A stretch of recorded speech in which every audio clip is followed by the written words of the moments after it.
Learn in my way. If you have the will, I will show you the way. Hi to everyone, welcome to RR Venkatesh YouTube channel. ఈ ఛానల్లో మీకు 6వ తరగతి నుండి 10వ తరగతి వరకు ప్రతి ఒక్క ఇంగ్లీష్ లెసన్ మరియు టెక్స్టువల్ గ్రామర్ పోస్ట్ చేసేస్తున్నాం. మరిన్ని గ్రామర్ వీడియోస్ కూడా తెలుగులో చెప్పి చాలా సులభంగా పోస్ట్ చేయబోతున్నాం. ఈ వీడియోస్ మీరు ఎప్పటికప్పుడు చూడాలనుకుంటే మా ఛానల్ నేమ్ పైన ఆర్ఆర్ వెంకటేష్ పైన క్లిక్ చేయండి. పైన మీకు హోమ్ వీడియోస్ ప్లేలిస్ట్ అనే ఆప్షన్స్ వస్తాయి. ప్లేలిస్ట్ లోకి వెళ్ళండి. అక్కడ మా వీడియోస్ క్లాస్ వైజ్ గా ఫోల్డర్స్ ఉంటాయి. మీకు కావాల్సిన వీడియోస్ చూడడమే కాకుండా మా ఛానల్ ని సబ్స్క్రైబ్ చేసుకోండి. ఇంకా విలువైన వీడియోస్ ని మీ ఫ్రెండ్స్ కి కూడా షేర్ చేయండి. వాళ్ళని కూడా సబ్స్క్రైబ్ చేసుకోమనండి. Thanks to everyone. అందరికీ నమస్కారం అండి. సో మనం 6th క్లాస్ న్యూ సిలబస్లో ఉన్నటువంటి టెక్స్టువల్ గ్రామర్ని చూస్తూ ఉన్నాం. అందులో భాగంగా ఈరోజు మనం 7th unit doctor BR Ambedkar గారి గురించి ఇచ్చున్నారు. సో దాంట్లో ఉన్నటువంటి టెక్స్టువల్ గ్రామర్ చూడబోతున్నాం. ఇదివరకే నేను 6 యూనిట్స్ ఆల్రెడీ పోస్ట్ చేస్తున్నాను. టెక్స్టువల్ గ్రామరు మరియు లెసన్స్ అన్నీ ఆల్రెడీ పోస్ట్ చేస్తున్నాను. ఇవన్నీ మీకు కావాలనుకుంటే ఇందాక నేను ఇంట్రడక్షన్లో చూపించిన విధంగా కింద నా ఛానల్ నేమ్ పైన క్లిక్ చేయండి, ఆర్ఆర్ వెంకటేష్ పైన. నెక్స్ట్ నా ఛానల్ ఓపెన్ అవుతుంది. పైన మీకు ప్లేలిస్ట్ అనే ఆప్షన్ కనిపిస్తుంటుంది. ప్లేలిస్ట్లోకి వెళ్ళారంటే ప్రతి ఒక్క లెసన్ మీకు ఫోల్డర్ వైజ్గా, క్లాస్ వైజ్గా అన్నీ అవైలబుల్గా ఉన్నాయండి. మీకు ఏవి కావాలో అవి వాచ్ చేయడమే కాకుండా ఛానల్కి సబ్స్క్రైబ్ చేసుకోండి. ప్లస్ మీ ఫ్రెండ్స్ అందరికీ కూడా షేర్ చేయండి, వాళ్ళని కూడా సబ్స్క్రైబ్ చేసుకోమని చెప్పండి. సో ఇక్కడ చూడండి, 6th క్లాస్లో ఉన్నటువంటి 7th యూనిట్ మనం చూడబోతున్నాం ఈరోజు. దీంట్లో ఫస్ట్ రీడింగ్ కాంప్రహెన్షన్లో choose the correct answer from the choices given below. So కింద మనకు 3 ఆప్షన్స్ ఇచ్చున్నారండి. వాటిల్లో ఏది కరెక్ట్ అనేది మనం చూస్ చేసుకోవాల్సి ఉంటుంది. Doctor Ambedkar experienced pangs of untouchability. Pangs means already lesson చెప్పేటప్పుడు చెప్పున్నాను. Pangs means painful. Okay, painful emotion అనమాట. Okay, pangs means a painful emotion, కొద్దిగా బాధ కలగడం. సో అన్టచబిలిటీ అంటే అంటరానితనం వల్ల కలిగినటువంటి ఆ బాధ. సో డాక్టర్ అంబేద్కర్ ఎక్స్పీరియన్స్డ్ ఎప్పుడు అతను అనుభవించాడు అలాంటిదంటే when he went to London, after he became the minister. So minister అయిన తర్వాత, right from his childhood.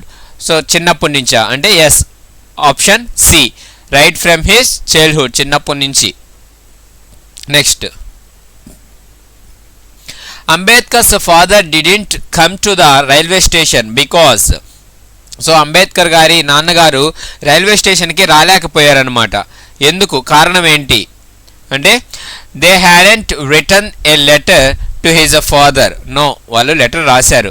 His father hadn't received the letter in time. వాళ్ళ నాన్నకి కరెక్ట్ టైంలో లెటర్ అనేది ముందుగా అతనికి రిసీవ్ అవ్వలేదన్నమాట. Yes, that is the right answer అండి, B, option B. Next, doctor Ambedkar remembered the Brahmin teacher throughout his life because the teacher showed great love and affection for Bhimrao. The teacher punished him too much. The teacher discouraged him. So ఏది, teacher showed great love and affection for Bhimrao. So చాలా బాగా చూసుకున్నాడు అనమాట భీమ్రావుని, అందుకని అతనంటే చాలా బాగా గుర్తుపెట్టుకున్నాడు life long. Option A. Next, 4th one, Bhimrao saved small amounts of money and used the money. ఎందుకు యూజ్ చేశాడు ఆ మనీని? మీరైతే ఎందుకు యూజ్ చేస్తారు? పానీపూరి కొన్నానుకో లేదంటే గోబీ తిన్నానుకో యూజ్ చేస్తారు కదా. కానీ ఇక్కడ రూపాయి కూడబెట్టి ఇతను ఏం కొనేవాడు అంటే బుక్స్ కొనేవాడు. So to buy books, option C. Next, what did Ambedkar do at the time of second round table conference in London? So second round table conference లండన్లో జరిగినప్పుడు అంబేద్కర్ గారు ఏం చేశారు అక్కడ అంటే, హీ బాట్ నథింగ్ దేర్, ఏమీ కొనలేదు. He bought so many books there, చాలా బుక్స్ కొన్నాడు. He bought so many clothes there. So option B, books ఎక్కువ కొన్నాడు అనమాట. అతను బుక్స్ చదవడంలో చాలా ఇంట్రెస్ట్ చూపించేవాడు. Next, answer the following questions. First question, when and where was Ambedkar born? Ambedkar garu ఎప్పుడు, ఎక్కడ జన్మించారు అంటే, Ambedkar was born on 14th April 1891 at Mhow in Madhya Pradesh. MHOW, Mhow in Madhya Pradesh, అక్కడ ఆయన జన్మించారు. Next, Bhimrao along with his brother and cousin went to Koregaon. Why, ఎందుకు వెళ్ళాడు అక్కడికి అంటే, Bhimrao along with his brother and cousin went to Koregaon to spend the summer vacation with his father. వాళ్ళ నాన్నగారితో ఇతని యొక్క సమ్మర్ హాలిడేస్ని స్పెండ్ చేయడం కోసం అక్కడికి వెళ్ళాడు. What was the nightmare incident that made an indelible impression on the tender mind of Bhim?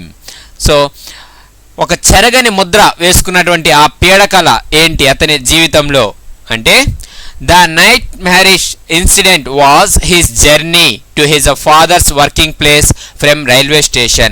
Railway station నుంచి ఆ వర్కింగ్ ప్లేస్కి వెళ్ళేటటువంటి ఆ జర్నీ, ఆ మధ్యలో జరిగినటువంటి అదంతా కూడా అతను జీవితంలో మర్చిపోలేకపోయాడు. ఓకే, సో ఏం జరిగింది అక్కడ? So his father did not come to railway station, so he rented one bullock cart. While he was traveling there, he rested at one place. There he requested for water to that person, but he refused to give water because they were a Maharas. Okay, so during that time he had to spend without water and food. So ఆ టైంలో water మరియు food అనేది లేకుండా అతను ఆ రోజంతా కూడా గడపవలసి వచ్చింది. సో అందుకని ఆ రాత్రి అతని జీవితంలో ఒక పీడకల లాంటిది. Okay, so next question, how do you know that Ambedkar had a great thirst for books? అంబేద్కర్కి బుక్స్ ఎక్కువ చదవాలన్న తపన ఉంది అని నువ్వు ఎలా చెప్పగలుగుతావు అంటే, Ambedkar had a great thirst for books. He saved small amounts of money and spent it on buying books in his childhood.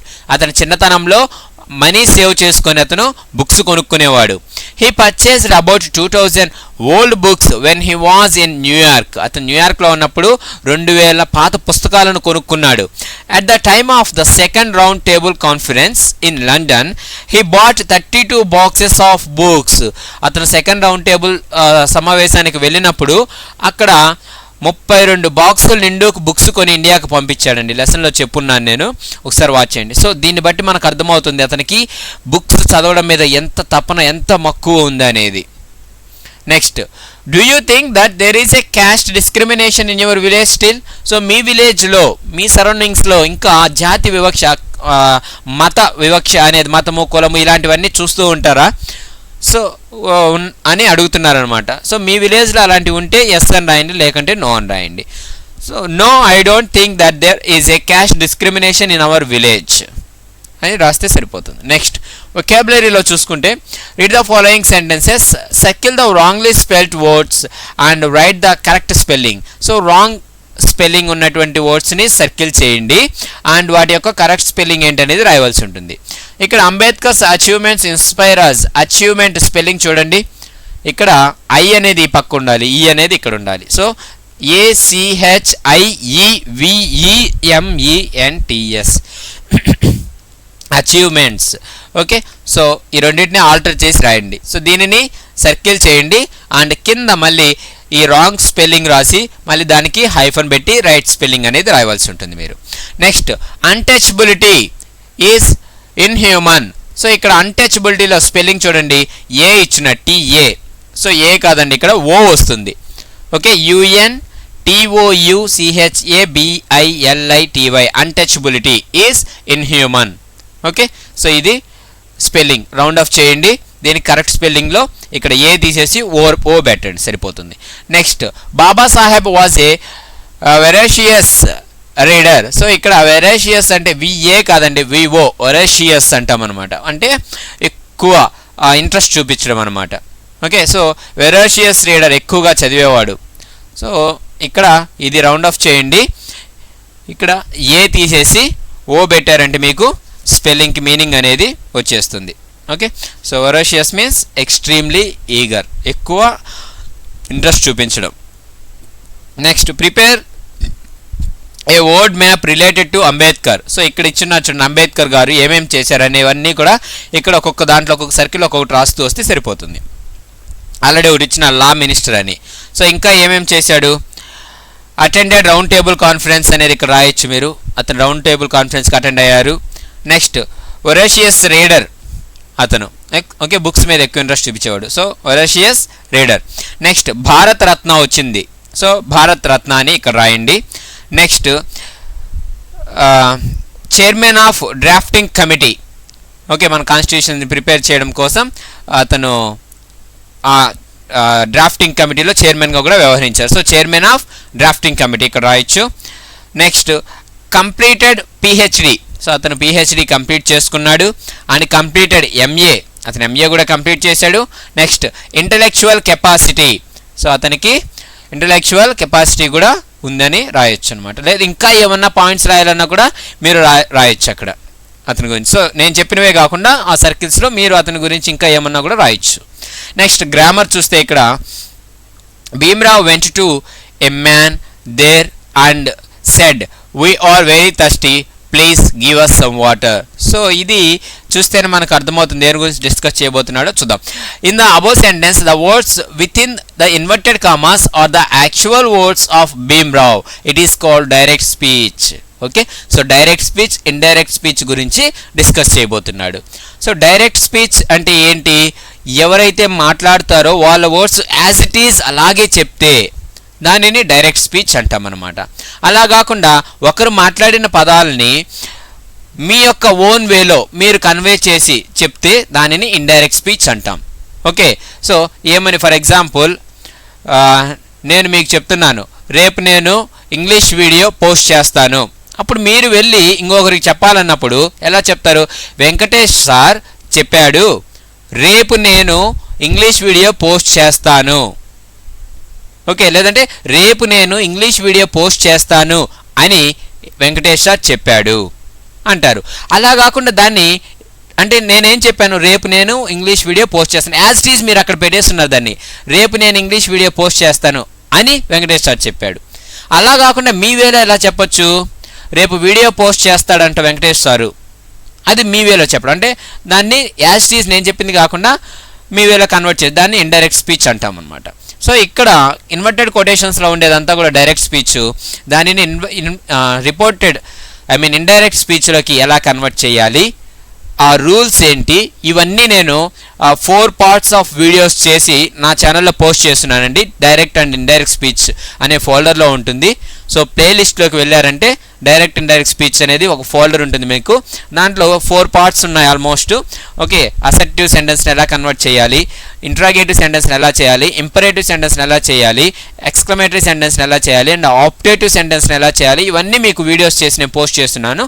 ఒకసారి అది చూసిన తర్వాత ఇక్కడికి వచ్చారంటే మీకు చాలా బాగా అర్థమవుతుంది. ఆ రూల్స్ అన్నీ కూడా చెప్పున్నాను దాంట్లో నేను. So when the words are told by someone to some other person as shown below it is called indirect speech. సో దానిని ఇండైరెక్ట్ స్పీచ్లో కన్వర్ట్ చేస్తే Bhimrao went to a man there and said that they were very thirsty and requested him to give them some water. So ఇక్కడ చూడండి him, them, they అని వచ్చింది. అక్కడ inverted కామర్స్లో చూడండి we are very thirsty please give us వచ్చింది. ఇక్కడ we వచ్చింది. సో ఇవన్నీ కూడా చేంజ్ అవుతాయి అండ్ టెన్స్ అనేది కూడా చేంజ్ అవుతుంది. ఆ రూల్స్ అన్నీ మీరు ఆ వీడియోలో చూసి మళ్ళీ ఇక్కడికి వస్తే ఇవన్నీ ఈజీగా అర్థమవుతాయండి మీకు. Next look at the following sentences in the direct speech and indirect speech and notice the changes. So ఇక్కడ డైరెక్ట్ స్పీచ్, ఇటు పక్క ఇండైరెక్ట్ స్పీచ్ ఇచ్చారు. ఏం చేంజెస్ చేశారో అబ్జర్వ్ చేయండి. Harika said I am reading. Harika said that she was reading. So ఏం change అయింది? Inverted commas తీసేశారు, కామా తీసేశారు. ఐ అనేది షీగా చేంజ్ అయింది, యామ్ అనేది వాజ్ రీడింగ్ అయింది, యామ్ రీడింగ్ అని. అంటే ప్రెజెంట్ కంటిన్యూస్ అనేది పాస్ట్ కంటిన్యూస్కి మారుతుంది. సో ఈ రూల్స్ అన్నీ మీకు నేను టేబులర్ ఫామ్లో ఆ వీడియోస్లో చేసి ఇచ్చున్నాను. రూల్స్ అన్నీ కూడా మీరు ఒకసారి నోట్ చేసుకోండి.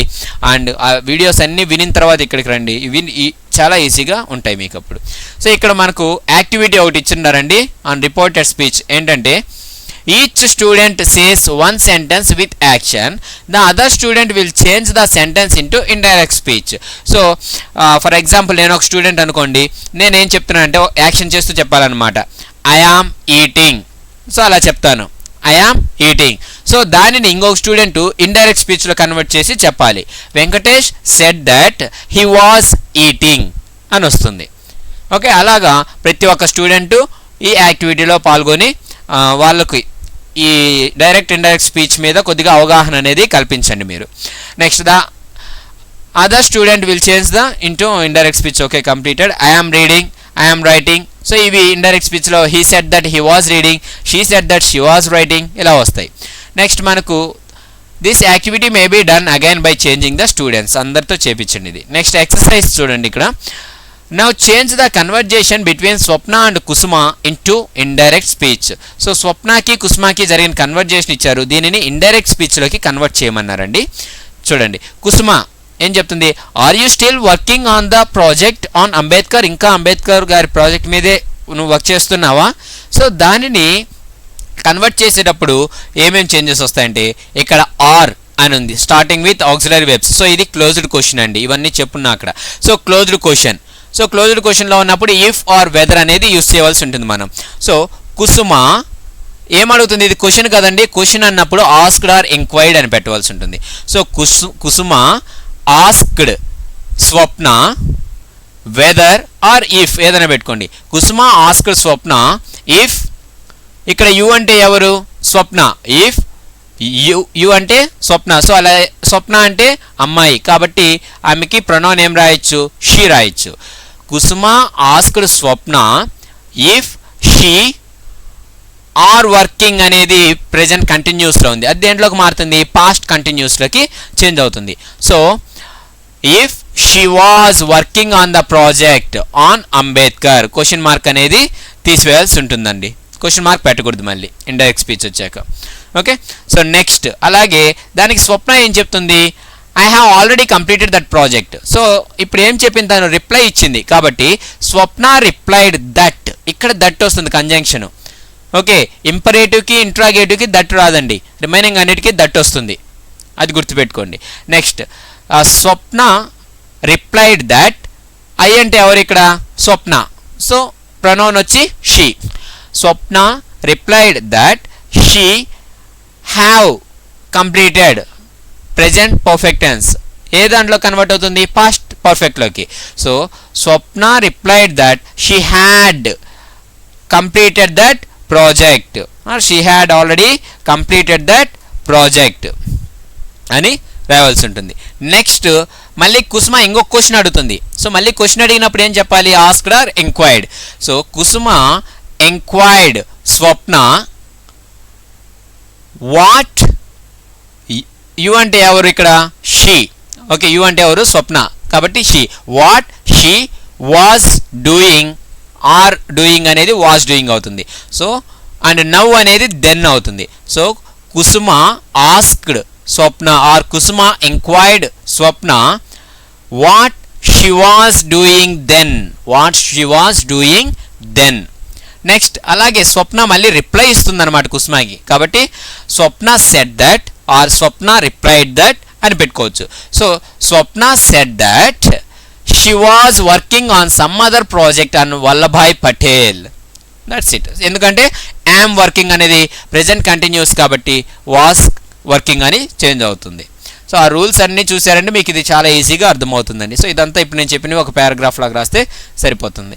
Next read the following sentences from the lesson. The man replied rudely I have really been inspired by Baba Saheb. So ఇక్కడ rudely and really are describe the action, to describe actions అంటే ఒక వెర్బ్ని describe చేస్తున్నాయి అన్నమాట. చూడండి, the man replied rudely. How he replied? Rudely. And I have really been inspired by Baba Saheb. How you inspired? Really been inspired. So ఇక్కడ adverb అంటే ఏంటంటే మీకు pass of speech అనేది 4th క్లాస్లోనే వచ్చి ఉంటుంది. అడ్వర్బ్ అంటే ఈజీగా చెప్పాలంటే adding something to the verb, adding something to the verb. So ఒక వెర్బ్ ఉంది, for example run. So he is running అంటాం. సో అక్కడితో ఆపేయకుండా అతను చాలా వేగంగా పరిగెత్తుంటే ఏం చెప్తాం? He is running fast. Okay, so కొంతమంది ఫాస్ట్లీ అంటారండి, ఫాస్ట్లీ అనేది లేదు. Okay, so he is running fast. So ఇక్కడ ఫాస్ట్ అంటే ఏంటి? మనకు ఎలా అతను పరిగెత్తున్నాడు, రన్నింగ్కి కొద్దిగా ఎక్స్ట్రాగా యాడ్ చేసామన్నమాట. So adding something to the verb. So running అనేది వెర్బ్, ఎలా పరిగెత్తున్నాడు పరిగెత్తున్నాడు సరే, ఎలా పరిగెత్తున్నాడు? ఫాస్ట్గా.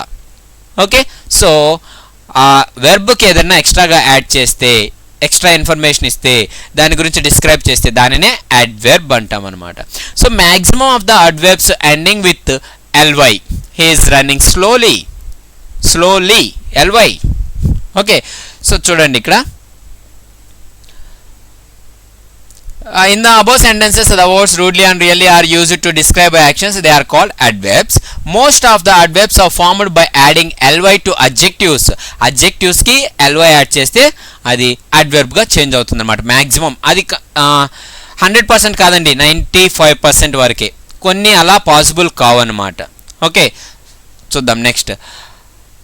Right the adverbs of the following adjectives. ఇక్కడ కొన్ని అడ్జెక్టివ్స్ ఇచ్చారు, వాటికి అడ్వర్బ్ రాయమన్నారు. పర్మనెంట్ ly యాడ్ చేసి permanently. Okay, next great ly add చేసి గ్రేట్లీ. పొలిటికల్ ly యాడ్ చేసి పొలిటికల్లీ. ఓకేనండి, CALLY వస్తుంది. నెక్స్ట్ ఒరోషియస్లీ ly యాడ్ చేయండి, సరిపోతుంది. That's it, adverbs. Next fill in the blanks with suitable adverbs given in the box. So ఇక్కడ కొన్ని adverbs ఇచ్చినారు మనకు, వాటిని ఈ బాక్స్లో ఫిల్ చేయమన్నారు. First one, my friend speaks dash in English. So ఇంగ్లీష్లో చాలా బాగా మాట్లాడుతున్నారు అనే దానికి ఎలా అంటామండి? Fluently. So fluently, my friend speaks fluently in English. Next, my grand father dash goes to movies. My grand father dash goes to movies. మన తాతగారు మూవీస్కి రెగ్యులర్గా వెళ్తాడా లేదా రేర్లీ వెళ్తారా? ఏది సూట్ అవుతుంది చూడండి, ఇక్కడ రేర్లీ అని ఉంది. ఇంకేమన్నా సూట్ అవుతాయా? నో. సో రేర్లీ, అప్పుడప్పుడు వెళ్తుంటాడనమాట తాతగారు. సో అందులో ఇంకొకటి ఏం గుర్తుపెట్టచ్చు అంటే గోస్ అని ఇచ్చాడు. గోస్ అంటే ఏంటి? సింపుల్ ప్రెజెంట్ టెన్స్ని ఇండికేట్ చేస్తుంది. ఓకే, సింపుల్ ప్రెజెంట్ టెన్స్లో థర్డ్ పర్సన్ సింగులర్ అయినప్పుడు ఎస్ఆర్ఈఎస్ యాడ్ చేయాలి కదా, కాబట్టి గోకి ఈఎస్ యాడ్ చేసి గోస్. సో దీన్ని బట్టి మనం ఇది సింపుల్ ప్రెజెంట్ అని అర్థమైంది. సో సింపుల్ ప్రెజెంట్ టెన్స్ యొక్క కీవర్డ్ ఏంటి? Rarely, fluently, rarely, occasionally, frequently, habitually, daily, everyday. ఇవన్నీ నేను టెన్సెస్ కీవర్డ్స్ అన్నీ కూడా చెప్పి పోస్ట్ చేస్తున్నాను. నా వీడియోస్ కూడా ఆల్రెడీ ప్రీవియస్ లెసన్లో టెన్సెస్ వచ్చినప్పుడు చెప్పాను చూడమని. సో హోప్ దట్ చూసుంటారని అనుకుంటున్నాను. సో ఈ విధంగా కూడా దీన్ని గుర్తుపట్టచ్చు. సో ఇక్కడ రేర్లీ వస్తుంది. Next, if you answer this question you will get 2 marks. So మీరు ఆన్సర్ చేస్తే 2 మార్కులు వస్తాయి మీకు. ఎలా? రాంగ్ చెప్తే వస్తాయా? రాదు కదా, కరెక్ట్ చెప్తేనే వస్తాయి. కాబట్టి ఇక్కడ answer is correctly. If you answer this question correctly you will get 2 marks. ఓకేనండి. Next, Venu ran dash and caught the bus. Venu ran quickly. చాలా వేగంగా వెళ్తేనే కదా బస్ క్యాచ్ చేయగలుగుతాం. So quickly. Next, it started raining suddenly. ఒకసారిగా వర్షం పడడం start అయింది. సో ఇవన్నీ అడ్వర్బ్స్. నెక్స్ట్ చూస్తే మనకు ఒక లెటర్ రైటింగ్ ఇచ్చారు. అఫిషియల్ అండి. ప్రీవియస్ లెసన్లో మనం పర్సనల్ లెటర్ ఎలా రాయాలో నేర్చుకున్నాం. ఇక్కడ అఫిషియల్ లెటర్ ఎలా రాయాలో చూద్దాం. చూడండి, అఫిషియల్ లెటర్లో the letters that are written to authorities and business people are called official letters. So మన యొక్క హైయర్ అథారిటీకి కానీ లేదంటే ఎవరైనా బిజినెస్ పర్సన్కి కానీ మనం లెటర్ రాస్తే దానిని అఫిషియల్ లెటర్స్ అంటాం. Now write a letter to the principal of your school requesting him or her to issue your study certificate. నా స్టడీ సర్టిఫికేట్ నాకు ఇష్యూ చేయండి సార్ అని రిక్వెస్ట్ చేస్తూ మీ ప్రిన్సిపల్ సార్కి మీరు లెటర్ రాయవలసి ఉంటుంది ఇక్కడ. సో మనము పర్సనల్ లెటర్కి అఫిషియల్ లెటర్కి డిఫరెన్స్ ఏంటి అంటే చూడండి, ఇక్కడ నేను ఇంతకుముందు మీకు చెప్పినట్లుగా మీరు ఇక్కడ డోర్ నెంబరు ఇవి పెట్టాలనుకుంటే పెట్టుకోవచ్చు. కానీ అఫిషియల్గా రాసే వాళ్ళకి వీళ్ళందరికీ మన అడ్రస్ అనేది అవసరం లేదు. వాళ్ళకి మన అడ్రస్ అవసరం అవుతుందా? లేదు. సో పెట్టినా తప్పు లేదు. ఇక్కడ డోర్ నెంబర్ మీద పెట్టండి అండ్ ఎక్కడి నుంచి రాస్తున్నారు. ఓకే, సో మీ ఊరి పేరు పెట్టండి అండ్ ఏదో ఒక డేట్ వేయండి. సో అలా పెట్టిన తర్వాత ఇటుపక్క లెఫ్ట్ సైడ్లో ఫ్రెమ్ అడ్రస్ అనేది రాయడం నాట్ మ్యాండటరీ. కంపల్సరీ ఏం కాదండి ఫ్రెమ్ అడ్రస్ రాయడం ఇక్కడ. ఓకే, సో మీ ఇష్టం పెడితే పెట్టచ్చు, పెట్టకపోయినా ఇబ్బంది లేదు. ఓకే, అదే మనకు పర్సనల్ లెటర్లో అయితే ఇక్కడ ఫ్రెమ్ అడ్రస్ టు అడ్రస్ ఏమీ రాయకూడదు. కానీ అఫిషియల్ లెటర్లో మాత్రం టు అడ్రస్ అనేది కంపల్సరీ ఇక్కడ రాయవలసి ఉంటుంది. ఫ్రెమ్ అడ్రస్ రాసినా రాయకపోయినా ప్రాబ్లం లేదు అక్కడ. ఓకే, అది రాంగ్ కాదు, అది మిస్టేక్ కాదు. సో టు అడ్రస్ మాత్రం కంపల్సరీ రాయవలసి ఉంటుంది అఫిషియల్ లెటర్లో. ఓకే, సో నెక్స్ట్ వచ్చి సాల్యుటేషన్ అండి. ఇక్కడ sir or madam, respected sir ఇలాంటివి వాడతాం కదా అలాగా. నెక్స్ట్ సబ్జెక్ట్ అంటే ఏంటంటే దేని గురించి లెటర్ మీరు రాయబోతున్నారు, సో అది ఇక్కడ మీరు జస్ట్ ఒక షార్ట్కట్గా రాయవలసి ఉంటుంది. Next body of the letter, ఏం రాయాలి అనుకుంటున్నారు ఆ లెటర్ అంతా కూడా ఇక్కడ మీరు మెన్షన్ చేయండి. నెక్స్ట్ కాంప్లిమెంటరీ క్లోజ్ అంటే యువర్స్ ఒబీడియంట్లీ, యువర్స్ ఫెయిత్ఫుల్లీ ఇలా రాస్తాం అనమాట. సో ఓన్లీ దానికి ఆ పర్సనల్ లెటర్కి ఈ అఫిషియల్ లెటర్కి డిఫరెన్స్ ఏంటంటే ఓన్లీ ఈ టు అడ్రస్ అండి, to address plus subject. Okay, so to address అనేది అఫిషియల్ లెటర్స్లో మాత్రమే ఇక్కడ రాస్తాము. మామూలుగా పర్సనల్ లెటర్స్లో అయితే ఓన్లీ ఎన్వలప్ మీద రాస్తాము. ఓకే, అది గుర్తుపెట్టుకోండి. ఇప్పుడు లెటర్ అనేది ఫర్ ఎగ్జాంపుల్ ఎలా రాయొచ్చు అంటే మీరు పైన మీ ఊరు గుంటూరు లేదా ఏదన్నా ఊరుంటే మీ ఇష్టం వచ్చింది పెట్టండి, అక్కడ డేట్ అనేది ఒకటి వేయండి. నెక్స్ట్ ఇక్కడ ఫ్రేమ్ అడ్రస్ రాసినా రాయకపోయినా ప్రాబ్లం లేదని చెప్పాను. సో నెక్స్ట్ టు అడ్రస్లో కంపల్సరీ రాయాలి. To the head master, ZP high school, Guntur. Okay రాస్తారు. Next dear sir or madam or sir, okay మీ ఇష్టం ఏదైనా పెట్టండి. సో మేడం కామా పెట్టి ఇక్కడ సబ్జెక్ట్లో ఏం రాస్తారంటే request for issuing my study certificate, request for issuing my study certificate. అలాగే టీసీకి రాయాలనుకోండి request for issuing my TC. Otherwise మీరు కలెక్టర్కి లెటర్ రాస్తున్నారు డ్రైనేజ్ ప్రాబ్లం గురించి చెప్పడానికి, request. Otherwise complaint on drainage problem అని పెడితే సరిపోతుంది.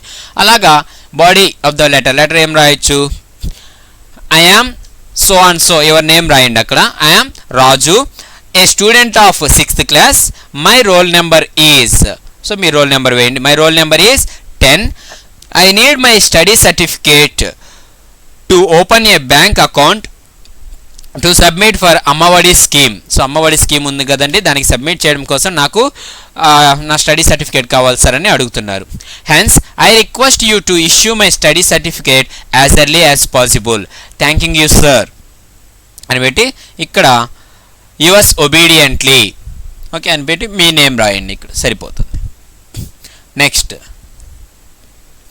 ఫన్ టైం అండి. ఇక్కడ టామ్ అండ్ జెర్రీ గురించి ఇచ్చినారు. టామ్ అండ్ జెర్రీ గురించి తెలియని వాళ్ళు ఎవరో ఉండరు అనుకుంటాను. So observe the given cartoon. What do you think Jerry is saying to Tom? Right A comic dialogue for this cartoon. So ఏదన్నా ఒక కామిక్ డైలాగ్ రాయండి. ఏం చెప్తుంది టామ్ జెర్రీతో, ఏం చెప్తుంది, జెర్రీ దానికి ఏం రియాక్షన్ ఇస్తుంది, ఏ విధంగా చెప్తుందంటే, so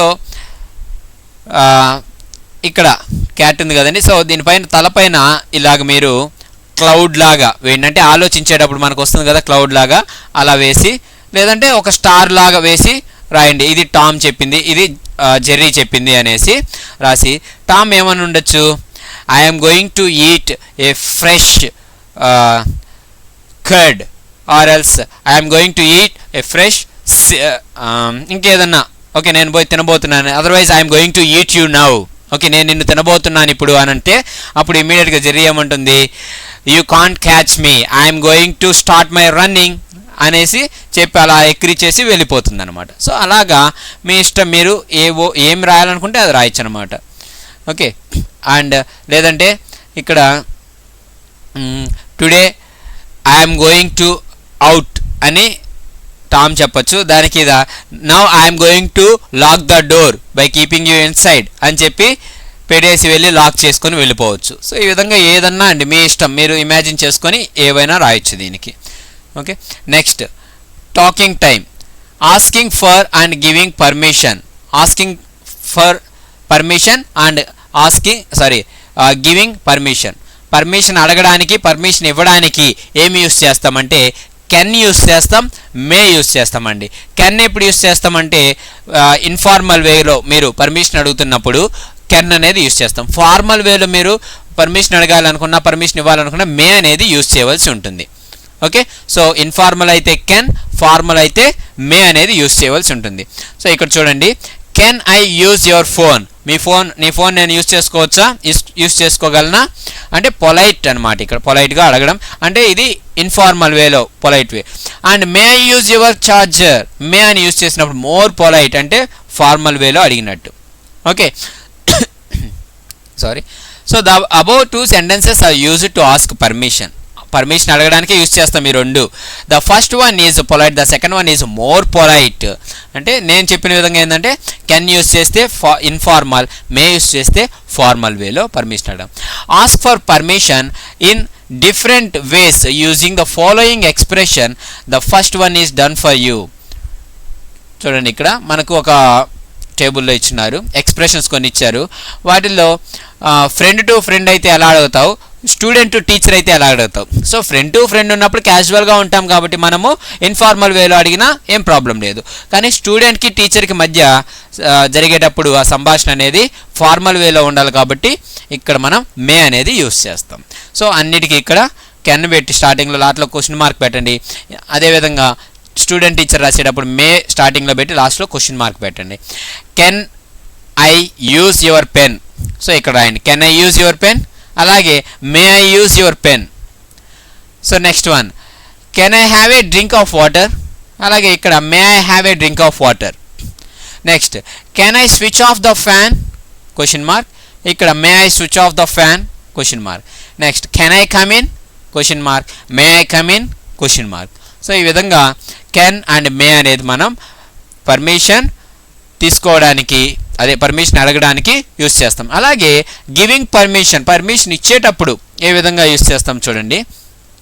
look at the following conversation between Pavan and his teacher. Observe how the permission is given by the teacher. ఎలా పర్మిషన్ ఇస్తుంది అని అంటే, Pavan may I sit in the first bench please. So ఇక్కడ మే యూస్ చేశాడు, can use చేయలేదు, ఎందుకంటే formal వేలో, okay అంటే టీచర్ కాబట్టి.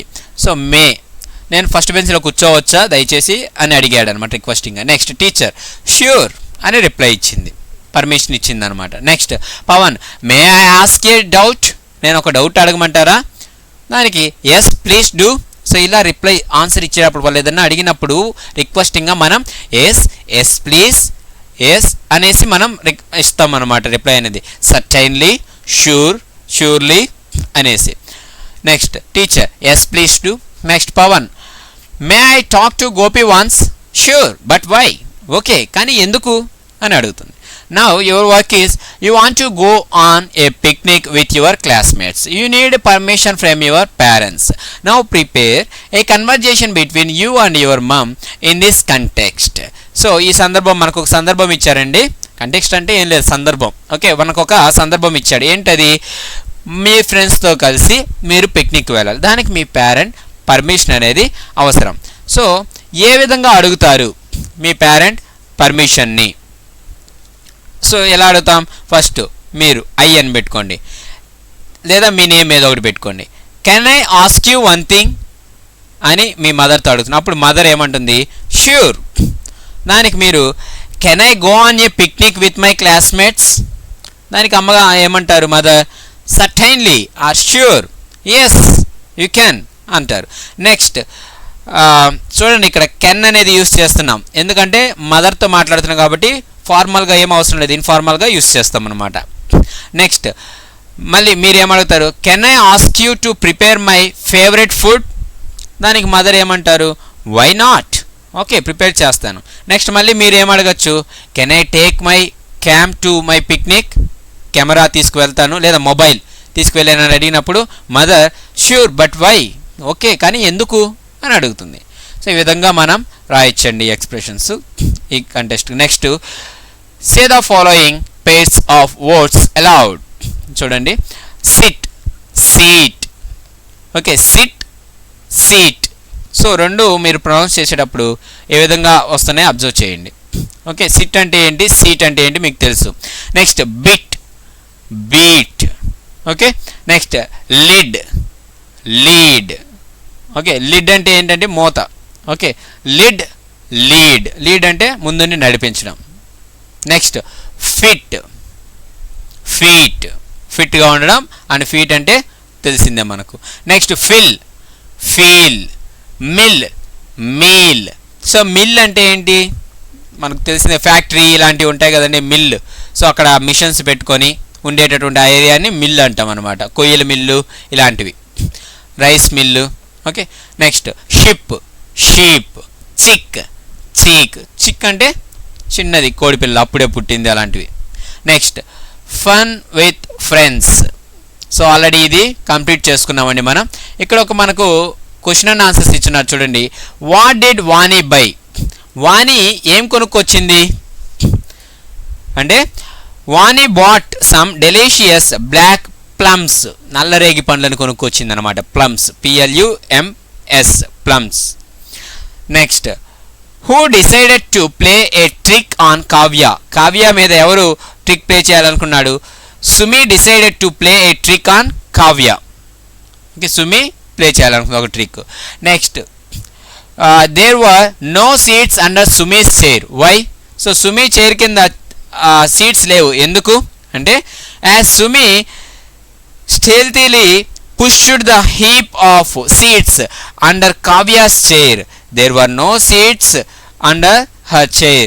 సో దొంగతనంగా సుమి తన సీట్స్ అన్నీ కూడా కావ్య చైర్ కిందకి నెట్టివేసింది అనమాట. చూడండి ఇక్కడ ఉంది మనకు. She stealthily pushed the heap of seats under Kavya's chair. Okay, అలా ఏం రాస్తే సరిపోతుంది. నెక్స్ట్, బార్ గ్రాఫ్ ఒకటి ఇచ్చారండి స్టడీ స్కిల్స్లో. దీని కింద కొన్ని క్వశ్చన్స్ ఇచ్చారు. ఈ బార్ గ్రాఫ్ ఏంటంటే the following bar graph shows the marks secured by 5 6th class students in the final exams. 6th class students final ఎగ్జామ్స్లో 5 మంది మార్క్స్ లిస్ట్ అనేది ఇక్కడ ఇచ్చినారనమాట. Okay, next, use the graph to answer the questions. ఈ graph use చేసి క్వశ్చన్స్కి answer చేయమన్నారు. చూడండి first question, what does the bar graph show? దేని గురించి చెప్తుంది బార్ గ్రాఫ్ అనేది? ఇక్కడ మనకు పైన హెడ్డింగ్లోనే ఇచ్చారు కదా. 5 6th class students in final exams. Marks secured by 5 6th class students in final exam. అది రాయవలసి ఉంటుంది. Okay, marks secured by 5 6th class students in final exam. Next, who got the same marks? Same marks ఎవరికి వచ్చున్నాయి? ఇక్కడ చూడండి, ఎక్కడ ఈక్వల్గా ఉంది bar graph అనేది? ఇక్కడ. సో ఎవరు వీళ్ళిద్దరు? జావేద్, ప్రమోద్. సో జావేద్కి ప్రమోద్కి ఈక్వల్ మార్క్స్ వచ్చాయి. ఎన్ని మార్క్స్ అండి? 500 మార్క్స్ వచ్చాయి ఇద్దరికి ఈక్వల్గా. Next, how many marks secured by Pramod? ప్రమోద్కి ఎన్ని మార్క్స్ వచ్చాయి? ఇక్కడ చూడండి, ప్రమోద్ ఇక్కడ ఉన్నారు. ఈ బార్ గ్రాఫ్ ఎక్కడ ఉంది? ఇక్కడికి ఎండింగ్ అయింది. సో ఇక్కడ ఎంత ఉంది నెంబర్? 500 ఉందన్నమాట. సో 500 మార్క్స్ వచ్చాయి వాళ్ళకి. Next, Abhay secured dash marks. అభయ్కి ఎన్ని మార్క్స్ వచ్చాయండి? చూడండి ఇక్కడ అభయ్ లాస్ట్ పర్సన్. సో ఎన్ని మార్క్స్ వచ్చాయి ఇక్కడ? 450 మార్క్స్ వచ్చాయి అన్నమాట. Next, the least marks was secured by. ఎవరికి లీస్ట్ మార్క్స్ వచ్చాయి? తక్కువ మార్క్స్. చూడండి ఇక్కడ ఎవరిది తక్కువగా ఉంది గ్రాఫ్? ఇక్కడ ఉంది. So Maria. How many marks? 300 marks వచ్చాయి. So answer is Maria, B. Okay, so Abhay secured marks వచ్చి 450 కదండి. సో ఇక్కడ సి అండి 4th దానికి ఆప్షన్, అండ్ 5th దానికి option B answer. Next, read it yourself. The trekking champion అండి మనం చూసాం. మళ్ళీ మస్తాన్ బాబు గారి గురించి ఇక్కడ కొన్ని క్వశ్చన్స్ ఇచ్చినారు, చూద్దాం. Talk about a great achievements of Malli Mastan బాబు. మళ్ళీ మస్తాన్ బాబు గారి అచీవ్మెంట్స్ గురించి మాట్లాడమన్నారు. మళ్ళీ Mastan Babu was regarded as the fastest 7 summiter. So ఇక్కడ ఉంది చూడండి. ఓకే, కనిపిస్తుంది 7 summiter in the world. He successfully climbed and reached the highest peaks in all the 7 continents in the year 2006. 2006లో అతను 7 కాంటినెంట్స్ 7 ఖండాల్లో ఉన్నటువంటి ఎత్తైనటువంటి పర్వతాలని అధిరోహించాడనమాట అతడు. Next, second question, how are you inspired by the achievements of Malli Mastan బాబు? నువ్వు ఎలా inspire అయ్యావు మళ్ళీ మస్తాన్ బాబు గారి అచీవ్మెంట్స్తో? One can learn that we should have uncrushable spirit to achieve a success. We should need to face challenges and we should need to get success. So అది నేర్చుకున్నాం. So uncrushable spirit to achieve success. Success సాధించాలి అనంటే పట్టు వదలనటువంటి ఆత్మవిశ్వాసం అనేది ఉండాలి. Next, what happen to Mastan Babu when he was descending the Andes. Andes పర్వతాన్ని దిగుతూ ఉన్నప్పుడు అతనికి ఏమైంది అంటే, when Mastan Babu was descending the Andes he was caught in a bad weather and died on its slopes. So ఆ వాతావరణం అనుకూలించక అతను ఆ కొండ చర్యల మధ్యలోనే అక్కడే ఉండి చనిపోయాడు. Next, have you ever seen a hill or a mountain? Describe it in 2 or 3 lines. So మీరు ఎప్పుడన్నా కొండని చూసారా? ఏదన్నా కొండల్ని చూసారా? మౌంటైన్స్ని, పర్వతాలని ఇలాంటివి. సో ఒకసారి చూస్తుంటే దాని గురించి ఏమన్నా డిస్క్రైబ్ చేయండి అన్నారు. సో మీ విలేజ్లో ఏమన్నా పర్వతాలు చూసినా, లేదా మీరు దారిలో వెళ్ళేటప్పుడు ఎక్కడన్నా జర్నీలో పర్వతాలను చూసినా, కొండలు చూసినా వాటి గురించి రాయండి. For example, yes I have seen a small mountain near our village. మా విలేజ్కి దగ్గరలో ఒక మౌంటైన్ ఉంది. It is a famous for temple. అది టెంపుల్కి, గుడికి చాలా ఫేమస్ అనమాట. On the highest point of the hill there is a temple. ఆ కొండ పై భాగాన ఒక టెంపుల్ ఉంది. The hill is full of green trees and colourful flowers. So మొత్తం గ్రీన్ ట్రీస్తో అండ్ రాక్స్ కూడా పెట్టుకుని కావాలంటే the hill is full of green trees and colourful flowers and rocks. పెద్ద పెద్ద బండలతో మరియు ఫ్లవర్స్తో, చెట్లతో నిండి ఉంటుంది. So that's it. అలా రాస్తే సరిపోతుంది. సో ఇక్కడితో మనకు 7th unit of 6th class new syllabus blossoms అనేది కంప్లీట్ అయిందండి. సో ఇదంతా చాలా ఈజీగా మీకు అర్థమైంది అనుకుంటాను. అండ్ ఇంత కష్టపడి చెప్పినందుకు కింద సబ్స్క్రైబ్ బటన్ ఉంది కదండి, అది టచ్ చేయడం మర్చిపోవద్దు. అది టచ్ చేస్తే మీరు నాకు ఇచ్చేటటువంటి ఎంకరేజ్మెంట్ అదే అండి. అండ్ మీ ఫ్రెండ్స్ అందరికీ కూడా ఈ వీడియోస్ని షేర్ చేయండి. అండ్ నా ప్లేలిస్ట్లో ఆల్రెడీ అన్ని లెసన్స్ 6th నుంచి 10th వరకు అన్ని లెసన్స్ తెలుగులో చెప్పున్నాను, ప్లస్ టెక్స్టువల్ గ్రామర్ కూడా తెలుగులో ఎక్స్ప్లెయిన్ చేస్తున్నాను. Okay, so thank you for watching my videos. This is Venkatesh యారవా.